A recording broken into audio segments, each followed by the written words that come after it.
This is Fresh TV, Lyric Elise, Lyric Nate Scott. We are a show about promoting life, celebrating others, offering help when needed, and just showcasing and exposing the best in humanity. Man, we got a lineup for you today. Mm-hmm. We're all about the community, man. We're all about getting out there and telling people who are just may not know what's going on in Atlanta. And Fresh is living your greatness now. And that just means it's also that living in the moment. So you are fresh if you are living your greatness now and living every moment as if it were your last. So, and we're just here to show you how to do it. I was living in the moment. We have a great lineup today. We have Jay Ahmad. Yes, the singer, actor, great interview. Activist, motivational speaker. Absolutely. We also have Palmer Williams Jr. So excited. Love Thy Neighbor. Tyler Perry. Neo Saved. Entrepreneur. The dude got it awesome. going on, man. Yeah. I'm excited. Palmer is awesome. So please do not miss that interview. Yeah. Don't go away. We will be right back. Right after this. You like my voice?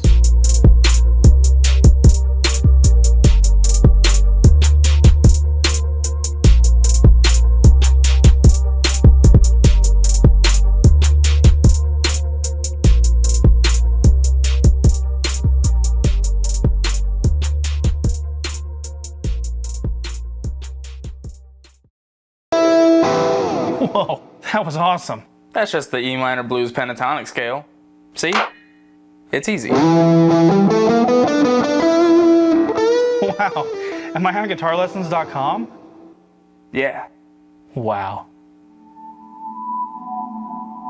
Okay, I could just get past you though. I just need to go upstairs. I just need to get around you if I just need to get past you here. So now we're going to go into a segment where we talk about the top three things that are trending now in October, right? So one of them, which is what you were leading to, is about this sense of urgency. Everyone's in this sense of urgency, anxiety. I have to get this done. Fast. I have to go here. Everything's fast. Microwave. It's just quick. I need it now. Right? Mm-hmm. And no one's taking time to just be with me.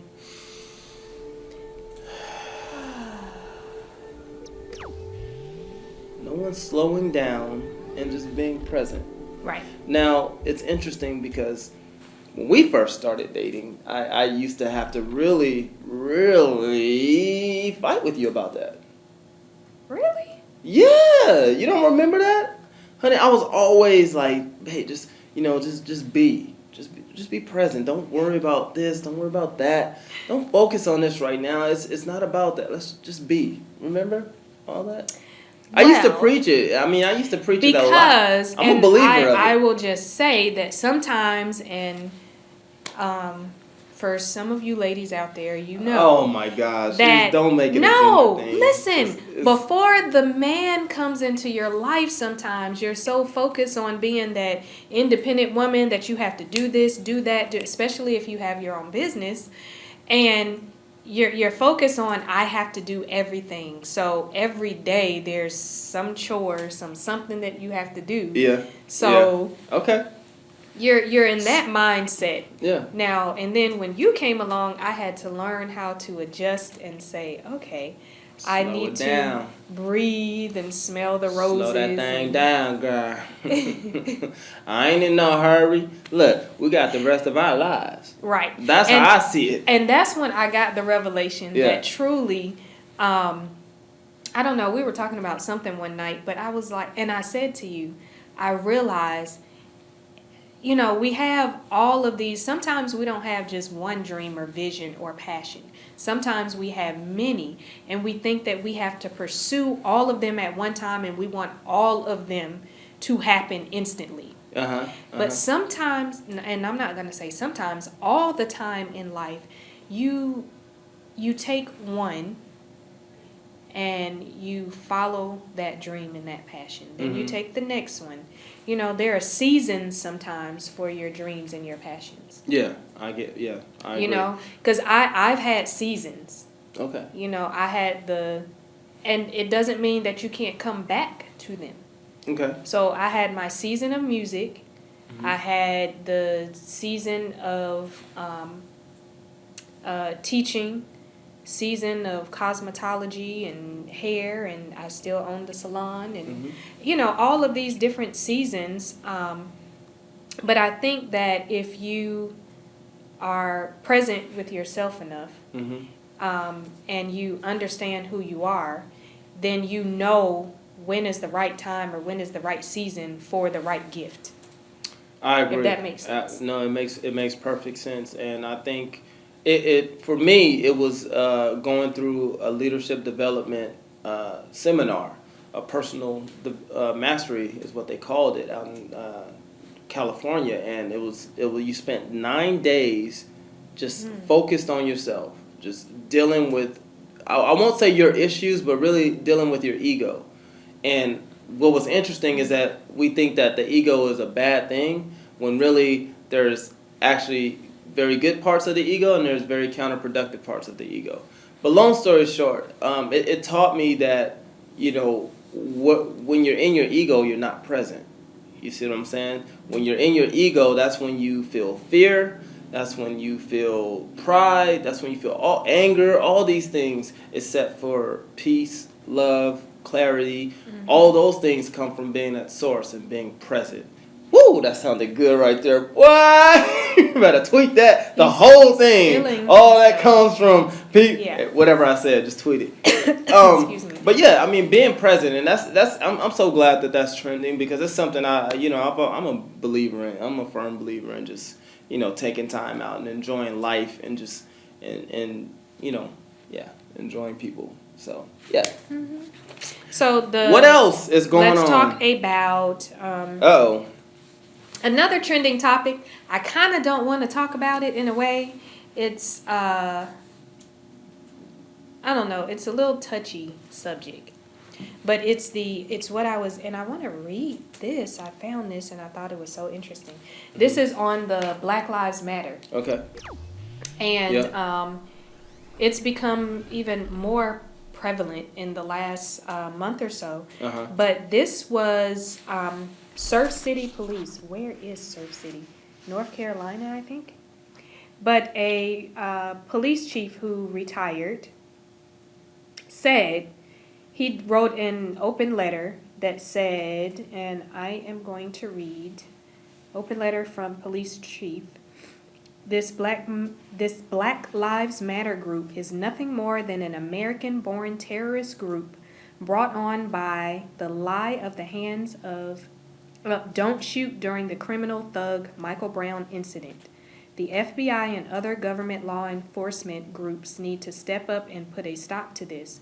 The government and blacks would not tolerate the white supremacist groups to march through the streets and call for the murders of a race of people and a group of public servants.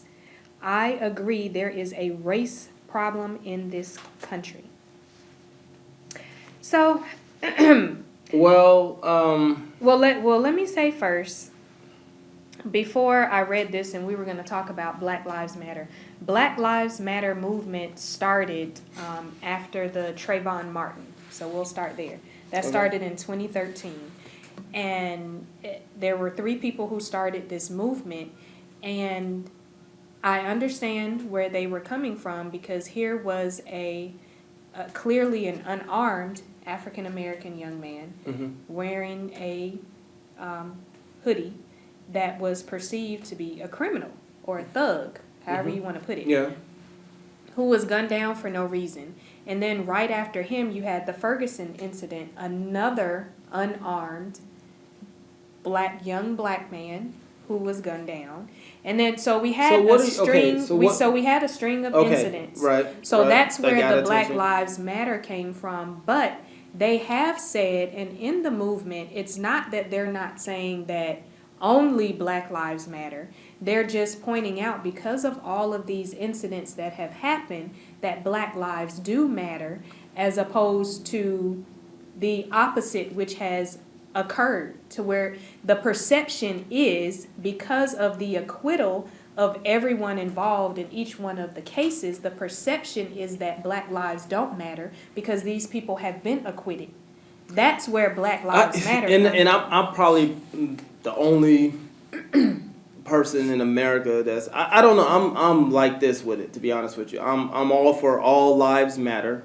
I'm all about, it's like that piece of land, where you put your energy and focus on. That's what's gonna be your reality, right? And I just don't think there should be all this attention on these unfortunate events. Like, seriously, with any life. And that's what the media does. It highlights all the negativity about humanity. And I'm not saying that there's not a race problem. There's obviously a race problem, right? There's always been a race problem, right? But there's always, like, we're not the first people to say, hey, let's spread some positivity in the media. Let's do a show about talking about the good in humanity. We're not the first people to do that. You see what I'm saying? But it's not so.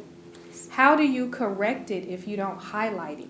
It's just kind of similar to, because they're saying this movement. It's not about correcting it. It's about being aware of it. But they're saying the movement is similar to almost what they had to do for the civil rights movement, because there was deliberate attempts on Black lives. Mm-hmm. It was deliberate. It wasn't like, for no reason at all. They were unarmed as well. So there had to be this movement in order for change to take place. Yeah. So that's the only reason why now we have this Black Lives Matter, because and it is a shame. I think more where you're coming from is that it's a shame at this day and age that we have to have that.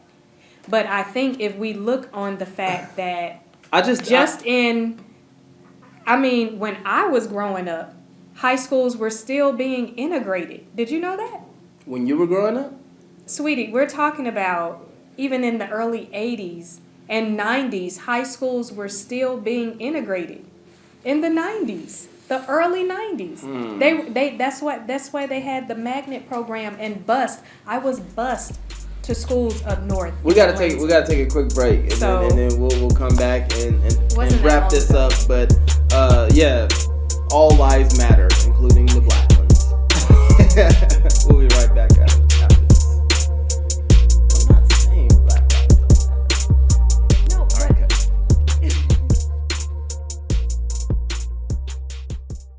I thought it was just like you go in, We made these guys watch footage of an actual vasectomy. That's freaking gross, man. I really don't want to see this part. I guess he's trying to figure out where the vas deferens is in the scrotum. Okay, and he found it. He's not asleep? I thought he was asleep this whole time. Dude, he has to be asleep. There's no way. Let's face it. When it comes to their balls, guys just don't seem to have any. It made me want to put like a lock around my...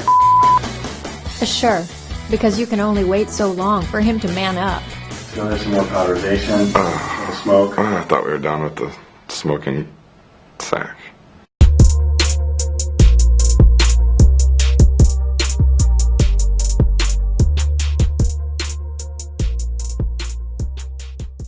And we are back, and so we discussed during the break that we'll just kind of... And he agrees with me. No, that's not... Because this is going to be a to-be-continued topic, because it really is it's huge. It really is a huge topic, and there's a lot of people who feel both ways about it, seriously.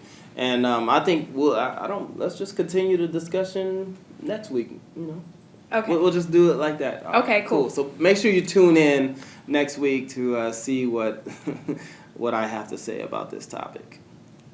But I want to go to this one. This topic that's trending right now is it's about the 80s. What are they saying? They're saying the 80s days were better and things were better in the 80s. And I'm for one a believer of that. I agree with that. Yep. You come to our home at any given moment, there's going to be a movie from the 80s on TV because I study. I'm telling you, all actors, listen to me. If you're an actor and if you're working on your craft, study the 80s movies. Study any movie in the 80s. Specifically, Rocky series. I'm a fan. He watches Rocky every day. But really, study those movies, man. That was true acting, man. That was authentic I like the acting. fashion. But I love the fashion was of cool. the 80s. The fashion was cool. It was hip. It was fresh. Yep. Hair was big. As you can see, she's feeling the 80s right now. I'm rocking the big 80s. Hair. Hot pink. And I got my Miami Vice look, you know what I mean? The color, everything. The 80s was the 80s. I'm missing hot. the leotard and the leggings, all of that. So you're saying your favorite thing about the 80s was the fashion? It was. The fashion was cool. Yeah. Yeah, it was. Mine was the music. The music. Because wait, I'm thinking the soft rock. Yeah, it was. Man, Do you want to ride in my Mercedes? Wasn't that 80s or was that 90s? Do you ride in my Mercedes Royce? Boy, what you wanna do when you? Cause if you wanna ride in my Mercedes, boy, there are so. I thought it was Royce. Rolls Royce. I'm thinking about that. Well, you don't want to say boy though. Nah. Yeah. Okay. Yeah. Well, what about this one? No, that was the 90s. Crap. Pour some sugar on me in the name of love. Man, can we play that? Something can't even play none of that. Huh? No. Okay. But anyway, so that is the end of Hot Topics. We have agreed, but I think my song was the 90s and was not the 80s. Why don't you write to us and let us know what your favorite part of the 80s era was, and just contact us, write us at info@atlfresh.com and let us know anything what you want us thought. to cover in Hot Topics. Please write in. If you have any questions, let us know at atlfresh.com or the email address. Yes, the email that was address. the website, but email is info@atlfresh.com. Don't forget to follow us on Facebook, Instagram, YouTube at atlfresh.com. That's the website. But follow us on social media at atlfresh. I just want to say .com. But Okay, anyway, that's it. We're looking forward to, right now, we're going to pitch it to our main man, our dude on the street, Daryl McGee. Got the questions for the street. Going to let us know what's going on. Where's he at today? Where's he at? Daryl is at Up Next Barbershop. Up Next Barbershop. That's right. Look, man, I heard it's a cool place to go. Up next. Need to go and get me a fresh cut. I don't something know. like that. You know what I'm saying? So take it away, Daryl. Daryl. What's up, ATL? It's your boy Daryl McGee with Fresh TV, and I'm here at Up Next Barbershop to ask the question of the day, which is, if you were given only 2 weeks to live, what would you do and why? Let's find out. All right, my man, so you only had 2 weeks to live. What would you do and why? My first two, and knowing that these are the final facts, I would spend every day like Christmas and every night like the 4th of July. Oh, that's what's up. With my man Freeman here. Freeman, if you only had 2 weeks to live, what would you do and why? Mend all the relationships I could, love as many people as possible. Okay, I like that. Wait, not right now. Wait, stop it. So what's your name again? Fancy. Wait, am I supposed to look? Come on, time out, you guys. Direct me. What's your name? Fancy the Barber. If you only had 2 weeks to live, what would you do and why? You mean if somebody told me I had Somebody told you, just found out. You walked in today, I'm about to do this, girl. I got 2 weeks to live. I'm gonna mess up.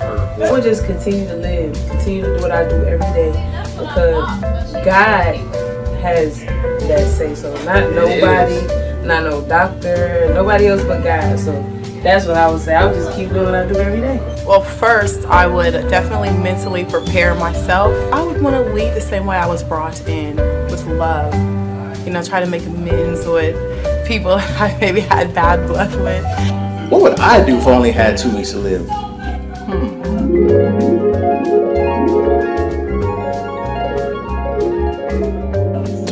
want to make sure I take care of my family, say my goodbyes, and do everything I had to do. I mean, it's only 2 weeks left, right? Might as well live it up. So that's what I would do.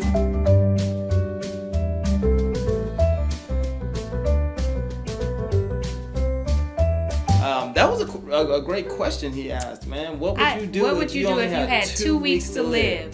Okay. What would you do? I would. Oh, what would I do first? Man, and it's kind of like I'm asking myself this question, and it's like, why am I not doing it now? Oh wow.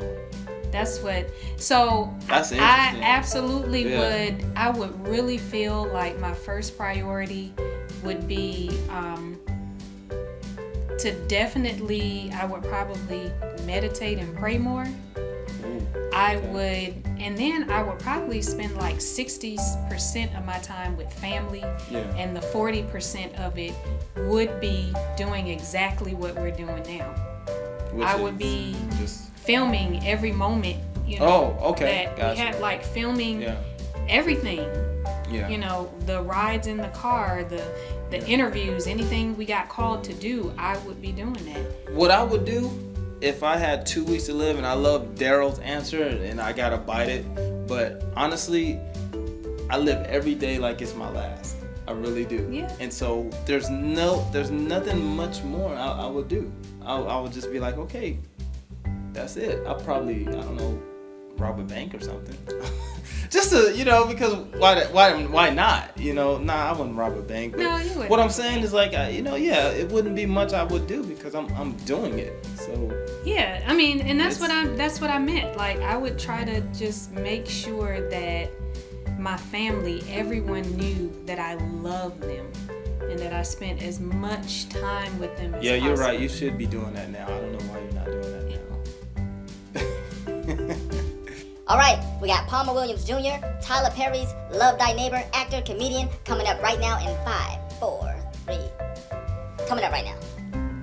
I am not just a cook. Hey, I am a culinary engineer, baby. That's right. My mac and cheese will bring you to your knees. I am the Luther Vandross of cheese and toast.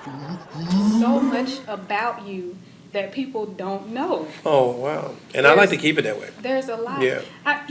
For a reason, right? Yeah, I'm in the witness protection program. Right, yeah, absolutely, he is. Yeah, I try to keep out of the public eye. So that's why I go on the TV. No, I've had a lot of fun in this in these 26 years that I've been alive. Forgive me, Jesus. Stage age. Stage age. Yes, yeah, is premature 26. growth. I have. How long have you been in the business? 26 years, is that? Actually, I've been in the business for 27 years, and I like to actually tell people all the time. You know, they see what I'm doing now, but I like to tell them I'm a 27-year overnight success. You know, because you didn't see the process. Some people that may have followed me up until now may have seen the process, but you didn't see the jumping up and down on planes, you know, 2 and 3 times a day. You didn't see the working 6 straight weeks without a day off, and yet still just being as happy and joyful because you know you're putting in the work.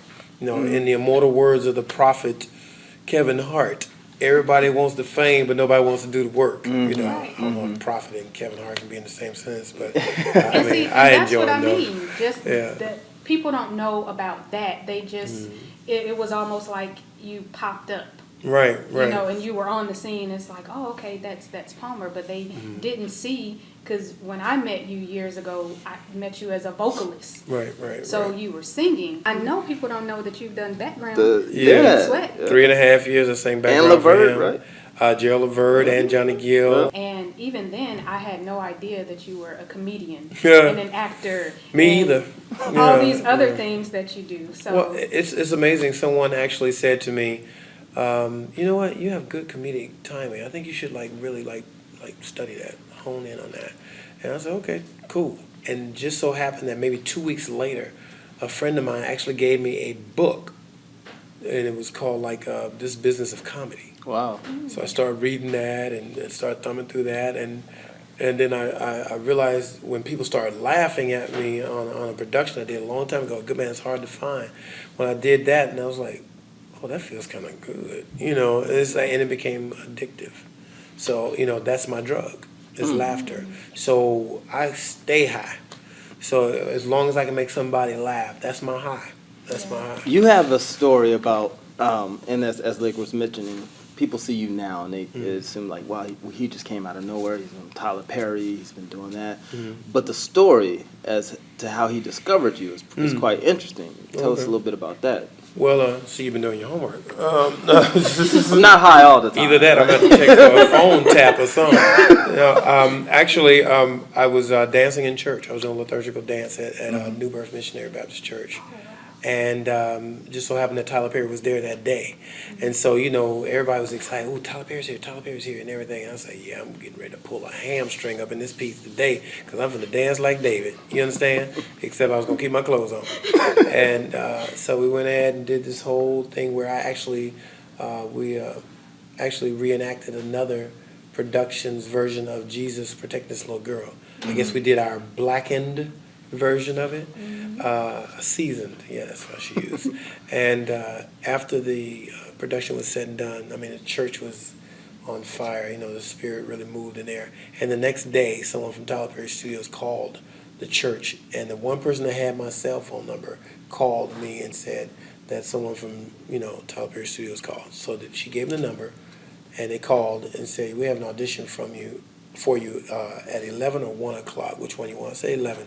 Went in, 10:15 that morning, sitting in the parking lot, snotting, crying, and praying because I hate auditioning. And it's like, Lord, if you made me a good steward over this man's stuff, I know you're going to make me Lord over my own one day. Wow. Went in there, a 15-minute interview turned into 2 hours. And later on that night, about 8:35, they called and said, we want you. And I said, want me how? They said, we want you to be on House of Pain. 6 days later, I was on House of Pain shooting. That's amazing. And I didn't even want to do that dance. But I was just being obedient to the Spirit eventually, because at first I was kicking and screaming, I don't want to do this because I had been fired from a volunteer ministry. I don't know how many special people is that a joke or is it? No, that's not a joke. From a it's not a joke. volunteer. And I'm not even scarred from it. It was a necessary thing to happen. Wow. Because I'm one of the few Negroes that probably has ever been fired from a volunteer ministry. And I thought I was destined for hell at that point. When you get fired from church and you ain't even getting paid for it. That's just like being kicked out the choir for a bad note. But anyway, that all went down. And what's even crazy is that 2 weeks after I was fired is when I got called back to do that dance. So God, in His sense of humor, after I got fired, He gonna bring me back one more time. Now let me show you what I'm gonna do. That's amazing. So and then that's what happened. Now you okay? So you have this career as far as entertainment and acting, comedy. You're also a husband. Yes. You're also a father. Yes. You're also a business owner. Yes. How do you balance all of that?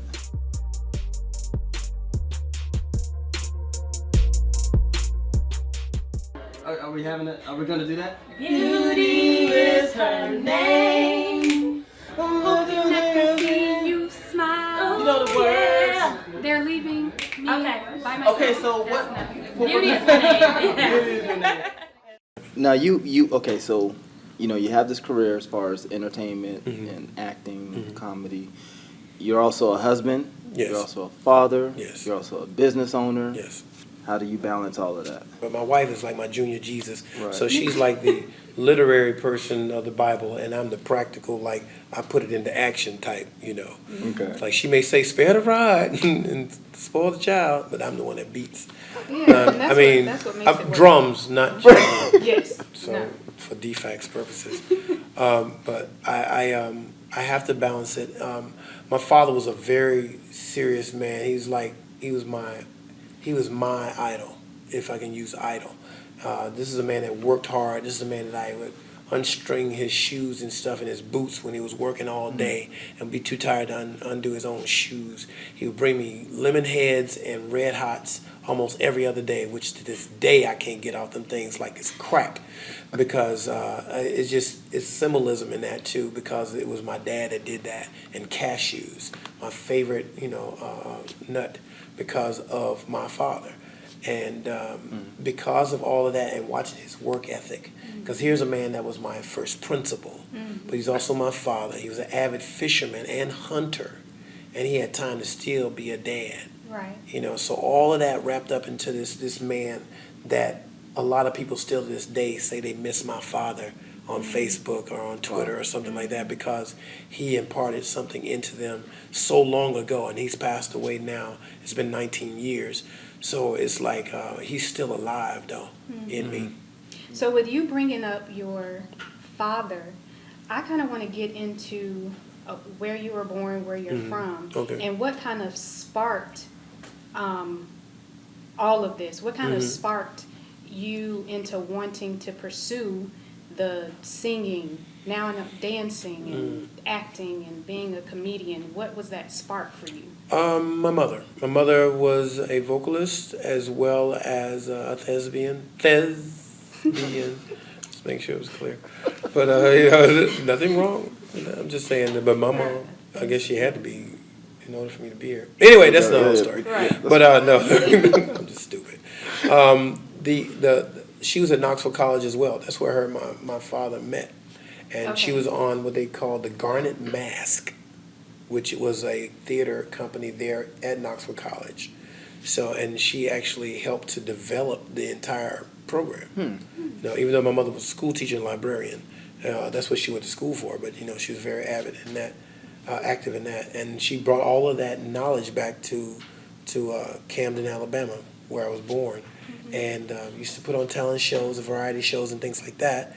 And in doing that, she kind of developed a lot of people there locally that have gone on to do stuff in the music and industry as well.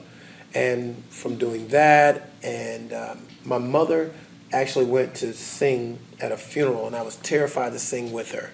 And unbeknown to me that the next funeral that I was attending would be my mother's. So after that, I dedicated all of the singing that I was doing to her, because I missed that opportunity, that one last opportunity to sing with her. So it felt like every time I go and sing now, I'm singing with her again.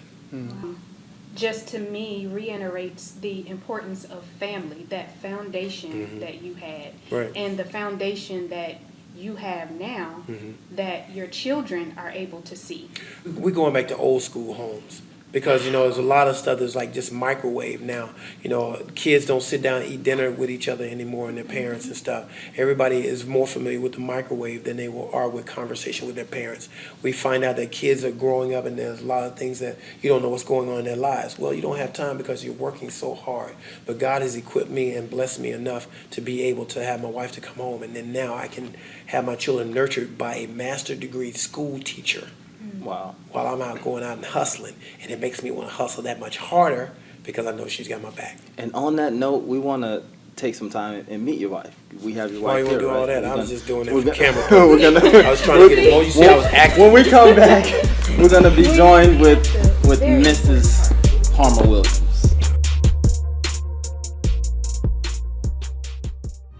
You're the best. You're the bestest. I would watch any chick flick you wanted. Well, I would play any video game you wanted. I would take a bullet for you. Oh no, honey. I couldn't live without you. I know. You're the hip to my hop. You're the lid to my pot.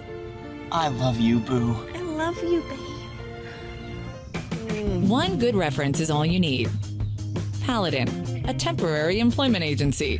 I love you. I love you more. I love you more. My first question is how do you balance the world you live in? Just literally prayer and focus, you know. It's a prayer, you know. He keeps us laughing, you know. My household is not a boring place at all.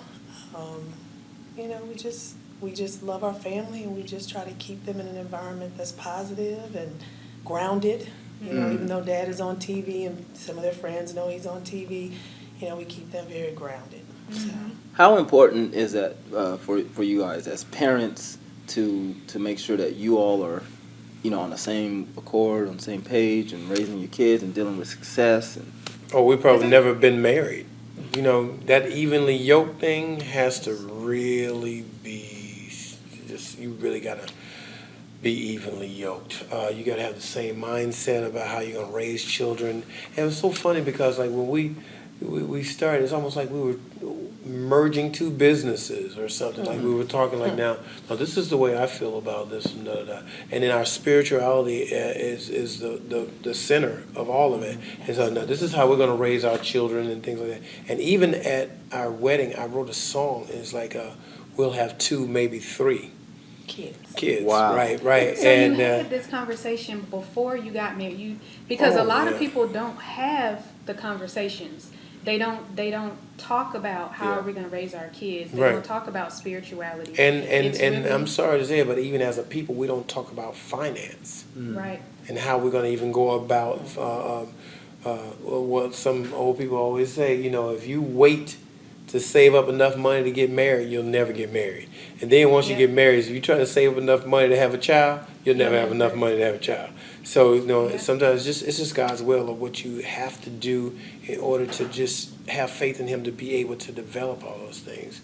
Because, with her, I met her at her brother's wedding, who was my roommate in college. Wow. Yeah, and I was like, "Yo, dude, who's that chick with your mama?" He said, he said, "That's my sister, and I'll kill you." Right. I said, "Well, bro, you might have to kill a brother this weekend." And I had just broken up with my girlfriend that morning. And it's funny because I had broken up with my boyfriend about 4 months before, and he was really a friend. I mean, the relationship was a friendship. And so he was like, "Well, you're not going to invite me to your brother's wedding?" And I was like, "Well, if we've broken up, we need to just part, because if you just keep hanging on, we've already decided it's over, so why hang on?" So I told him, "No, you don't need to come to the wedding." And sure enough, that's where I met Palmer. Are you finished? He said, "So you never with anybody?" I said, "No." He started laughing. He said, "You're going to be Mrs. Williams." And I thought to myself, yeah, you better get it right, because I'm going to drop you off for good. Here's how fast you can save big money by using an energy-efficient bulb.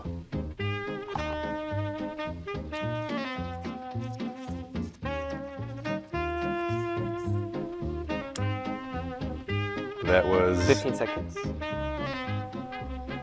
We've got 30, so enjoy these fun videos. Sunshine, lollipops, and rainbows, everything that's wonderful. Puppies. Sunshine, lollipops, and rainbows.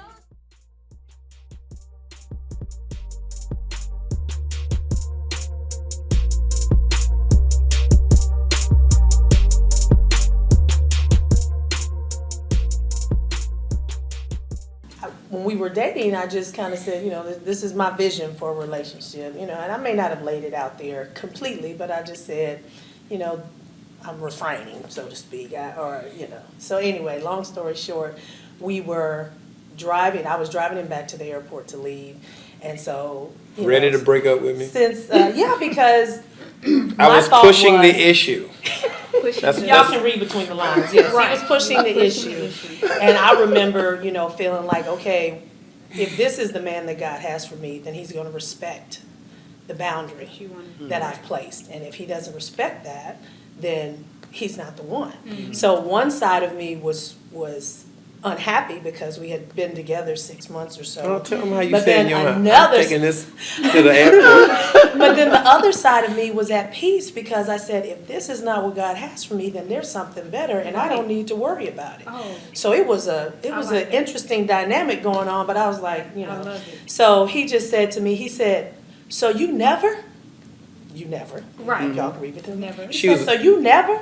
I said, "No." Now, I had my previous boyfriend was a 6'6" basketball player, So he's thinking. She didn't ask all that. So anyway, so he was thinking, I know something is going on, and he said, "So you never?" I said, "No." He said, "With anybody?" And I said, "No." And so then he how started. old were you all? Age You were range. 26? I was 24. 24. Yeah, one of the He's last. 6 years and 11 months my senior. Yeah. And so she was the last virgin. So anyway, he said, are you finished? He said, "So you never with anybody?" I said, "No." He started laughing. He said, "You're going to be Mrs. Williams." And I thought to myself, yeah, you better get it right, because I'm going to drop you off for good.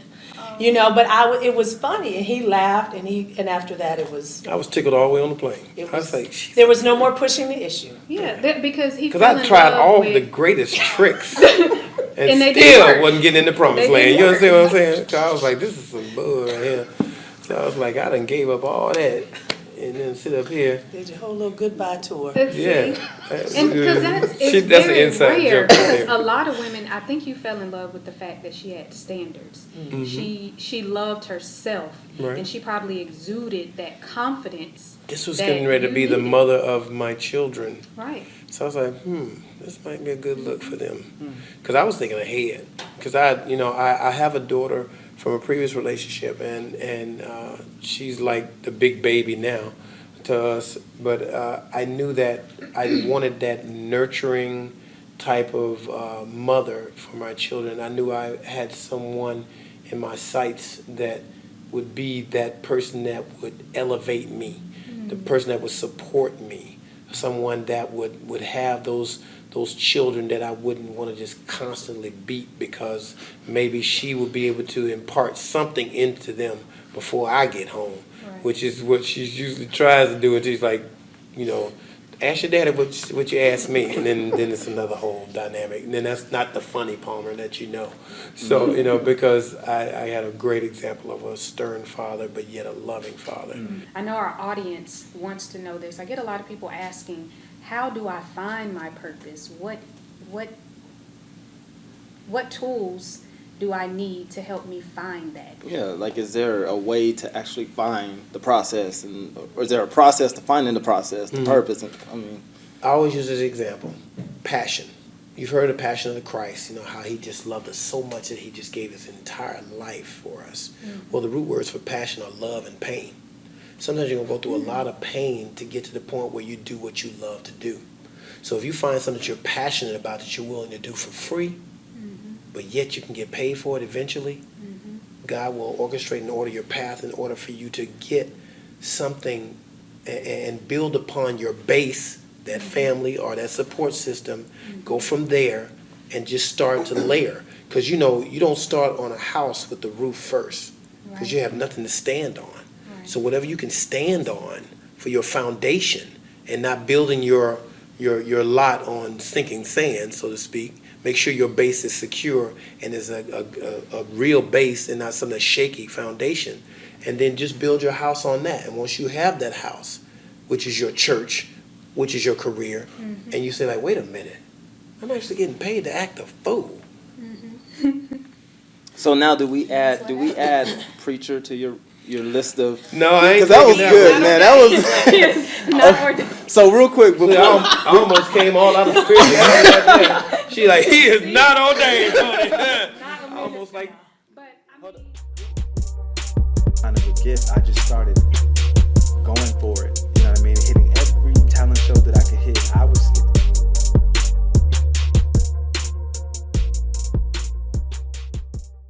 My name is Ahmad Jamal, but people kept getting me confused with the jazz pianist, Ahmad Jamal. So, because he's been booked at some venues or whatever, and people call me like, yo, I didn't know you were performing over here. I'm like, I'm not. I'm not. So I had to flip it and just say J, Ahmad. The J is for Jamal, of course. Okay. And, Ahmad. J. Now, have you ever met the jazz pianist? I have not had the pleasure of meeting him yet. No. It's gonna happen. It's gonna happen. Well, that'd be cool to kind of reach out to him and say, hey, man, people confuse me with you. You know what I mean? And I'm really when me. I looked at some of his pictures, kind of favored just a really? little bit. Oh, I can see that. I can see that. Because Oh, okay. Yeah, you have to go back. Well, thanks for coming, man. Thanks for being here on the show, and Absolutely. looking forward to learning a little bit more about you. And well, Atlanta plays such an instrumental part in my career. Because before I moved to Atlanta, I didn't know that I could sing. I wasn't singing before that I could remember, and doing those talent shows at Harper Archer High School and at Welcome All Park and at Mays and at North Atlanta and Grady High School. When I discovered that I had some kind of a gift, I just started going for it. You know what I mean? Hitting every talent show that I could hit. I was skipping school, crazy story. I ended up dropping out of school once I found out that I had this gift, and I was so busy trying to be at everybody else's talent shows. I spent more time in other people's high schools than I did in my own. Wow. And I finally got myself together and decided to go back to school or whatever. But when I went back, they told me I was supposed to graduate in 2001, but they said I was so far behind I wouldn't graduate till 2003. So man, I just kept going. I ended up going to Job Corps, graduating, going to college, and the college I ended up at was Morris Brown. And right before everything with Morris Brown just kind of fell off, they did one last homecoming concert. And I was out of town that week, but I was just kind of following my spirit. Like, I was in New York City on a trip that was supposed to be like 2 weeks, but it ended up being 3 months. And it was on a dummy mission. There were some labels I was supposed to meet with out there, and we get there and they tell us that they don't know who we are. We have no idea who sent you and all that other stuff. So we just stayed out there, we grinded, and I was underage trying to perform in all the little local clubs around New York City. So something in my spirit, when my birthday came around, it was like, yo, you need to get home, get home, get home. So I finally convinced my manager at the time to drive me home all the way from New York City. I get back, I hear about the homecoming concert. I call a friend of mine and tell her I might be coming. I find a ride. I get there. I find out Tyler Perry is there at the homecoming concert. So Kelly Price is on stage at this point, and she starts saying, like, I know that there's like a lot of talent in the AUC, and I'm gonna give you guys a chance to prove it in a minute. So she gets to the point in her concert where she starts letting people get on stage to sing with her, like random out of the blue, right? So a friend of mine who was standing there working security at the barricade, he was like, yo, if you want to get on stage, you know what I mean, let me know. And my brother was standing behind me at this point, and I was like, yo, I'm not singing with Kelly Price. It's not happening. So I finally gave in, and I was like, okay, I'm going to get on stage. I don't know what I'm going to say, but, you know, we're going to make it happen. So this one girl went before me, and then I went up, and then I started singing, and Kelly was looking at me like, really? So she started singing, and I was singing with her, and then before you knew it, it was like the whole gym was going crazy, and then I got off the stage, and this guy walked over to me and said, I work for Tyler Perry, and he's got a new play coming up called, at that time it was Medea's Class Reunion, and he wants to work with you. And I was like, whatever. I didn't, you know, but I gave him my information, and then it was like 2 weeks after that, I was on the phone with his attorney. A week after that, I was on the phone with Tyler. A week after that, I was at his house, auditioned for him there, and then the next thing you know, I was on the road. Oh, my and it was like everything that's happened in my life happened at the right time. Like, if I had ignored my spirit even once during that season of my life, I would have missed it. You know what I mean? So Atlanta was like, all the little talent shows and everything that I was doing was all shaping me for that particular moment. Like, even my spiritual walk, just being able to know that, okay, this is my spirit talking to me, and not just me thinking I'm crazy. I hear a voice telling me to go somewhere. So the journey from Welcome All to Tyler Perry is, it's so much that I could say, man. It's you can't sum it up, and I need a little bit more time. How hard would you say it is for you or anyone in entertainment to have a sense of, I don't know, spirituality or conviction or foundation? How hard is it to really keep that together? There is a challenge. A matter of fact, just yesterday, I had, because I'm a songwriter as well, so I'm presented with opportunities to write songs in this industry where the most popular thing to talk about is sex, drugs, and, you know, money, clothes, and, you know, women and all this other stuff. But it's like, I have to ask myself, I can't run from it, but I have to be a light in the darkness. So how can I be that and not compromise who I am, not compromise my faith, not contradict myself when I present myself as an inspirational artist, or when I present myself as a motivational speaker, or whatever. If whatever I'm doing on a positive level, how can I balance what I'm doing over here, you know what I mean, with, you know, trying to find purpose in the music industry and doing it the right way. It's a struggle. It's definitely a struggle. It can be difficult. Yeah, it can be difficult, but it's not impossible. Because once you understand what your purpose is, once you understand that you are a light in the darkness, then you understand that you're not supposed to run from the darkness, you run into it. Otherwise, nobody else will ever see that light, because you may be the only light they see. So to walk into a room where everybody is talking about one thing, and to come in and be the difference, to come in and be the opposite and be okay with it because you're confident in what God sent you there to do. You can walk into a room and just turn people's, you know, it's not, I mean, plant the seed and allow God to soften their hearts. You know what I mean? What's your contribution to community with your platform? My platform, I have a major heart for the homeless. Whenever my church is doing something and we have an opportunity to go, like it excites me the most when we get a chance to speak to homeless people. And there's so many other outreaches that they have out of darkness where they speak to people in sex trafficking and all that kind of stuff. But Which is big. Yeah, it's huge in Atlanta. Atlanta's number one, and I didn't know. Yeah, it's crazy. It's a hub. So for me, like, I've got an event coming up where I know it's about to start getting cold now, and attached to my single release party and video premiere, I'm having the people who are coming to the party bring jackets and blankets and shoes and things of that nature, so that we can like hit the streets and start taking care of the homeless to get them prepared, because it's about to get cold. And I wish, the thing that hurts me sometimes is that how much I wish I could do versus how much I'm able to do right now. You know what I mean? It's like there could be. I've come across like homeless people like under the bridges in the neighborhood where I live, and whenever I drive past that area, it's just like, God, what can I do? Yeah. What can I do for these people? And there's been times where I've had like extra blankets in my trunk, and I just pull over and make sure I get it to them, or pillows, or whatever I could do to. I don't ever feel like it's enough, but it's like, what can I do? See, that's it. Yeah. It is enough. You are enough. And that's what we kind of want to make sure that people know, because you hear people say all the time, when I make more money, I'm going to do this. Yeah.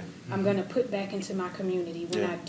When I get to this particular place, I'll be able to help more. Yeah. And the thing is that you have to start somewhere. And that's what counts, and that's what matters, is that whatever is in your heart to do, you just do. Yeah. Because you can, to touch one person is enough. And if you can do that, that's really what matters. How do you define fresh? What makes you so fresh? Purpose makes me fresh. You know what I mean? Knowing who I am makes me fresh.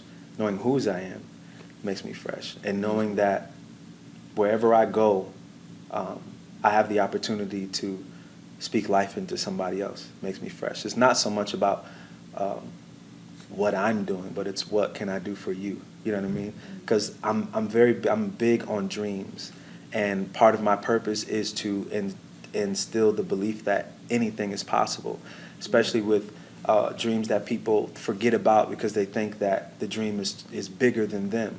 But I just like to say that whenever you have a dream that's bigger than you are, that's how you know God gave it to you.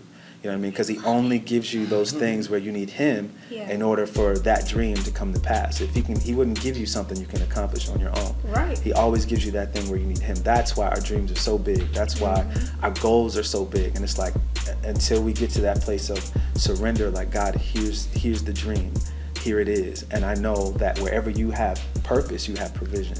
You know what I mean? So I like to put that. Wherever you have purpose, That's good. you have provision. Yeah. That's it. He provides everything. And we are back, and we are done. Thank you again for watching. This was our very first episode. We were so happy to have Palmer Williams, his wife Anita and Jay Ahmad. Really enjoyed their interview. I was so mesmerized. Most about the interviews today? I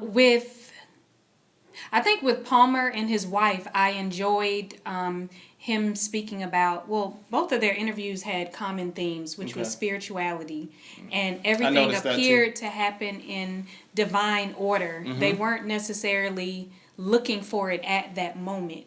It just is something that just kind of happened out of their preparation over the years. So, but I like what Palmer said in terms of you have to start with a foundation, that with a house, you don't start with the roof first, that you start with the foundation and you build from there. And I enjoyed them speaking about their love, how they met. And it appears that they have a lot of fun at home. And Jay Ahmad, with him, I enjoyed the fact that he's giving back now and not waiting until he has that huge platform to be able to give back. Well, he's successful already, you know, Right. by at least by my definition. Yeah. I'm sure by his definition, he's successful already. Mhm. But what I would So like, what did you for, like? what did I like? Yeah, with Palmer and J. Ahmad. I just like that I kept my cool. What do you mean? It's like, I mean, with Palmer, it was kind of hard to interview him because he's hilarious. He is. Like, I didn't know when he was joking. I didn't know when he was not joking. So it was just, you know, I'm glad I was able to keep my composure. Mesmerized. I was like just about He's deep everything water, man. that he does is deep water, yeah. I mean, dance, sing, Yeah. actor, Yeah. minister, Yeah. So I just enjoyed comedian. the fact that they were both very down to earth, you know, right, and just easy to talk to. You know, I could just sit there and listen to them, you know, the whole time, which basically did. So, right.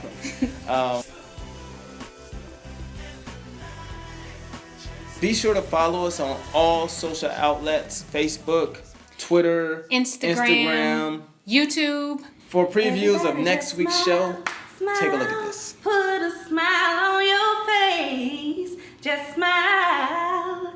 It will be okay. You always make your network your net worth. And I took my net worth with me. I love it. All the time that I did not get paid, I was getting paid by people, by being connected. Right. Wow, man.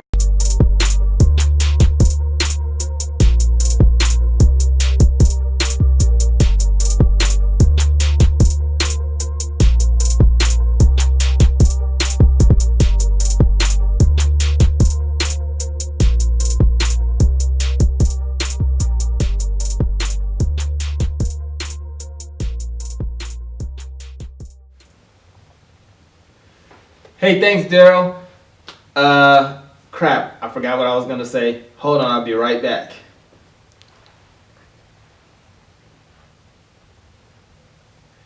Hey, thanks, Daryl. Don't touch that dial. Coming up next is J. Ahmad. He is an actor, entertainer, activist, doing great things in the community, discovered by Tyler Perry right here in our very own Atlanta. And he's coming up. 5, 4, 3, 2.